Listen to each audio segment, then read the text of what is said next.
So 3 little words that kind of speak and highlight how God moves to bring miracles in prayer are when, if, and then. Because God says, when things go wrong. That's verse 13. When things go wrong, and we know that things go wrong because you live it in your life. It's not if things go wrong, it's when things will go wrong.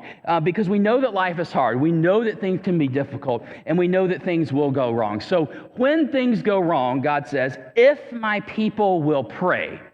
If my people will pray. Now, often perhaps if you're a person of faith, you're thinking, yeah, well, it's not if my people will pray, it's when people will pray, because we know that people pray. We know that the church is supposed to pray. We know that followers of Jesus are supposed to pray. But how many times have you done something else instead of pray?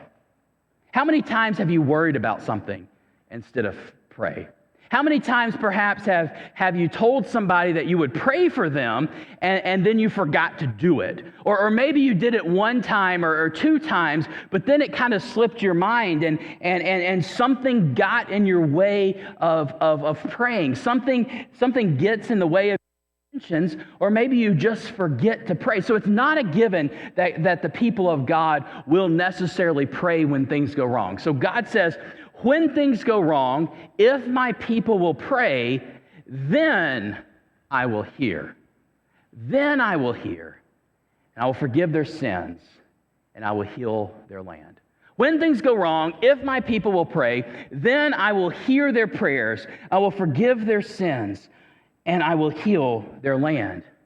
You see, friends, God can do anything that God wants to do, but God wants to involve you. God wants to involve you in the breakthrough and miracle-making process. So God has established prayer as a way of inspiring God to action. So if God's people pray, God interferes and intervenes.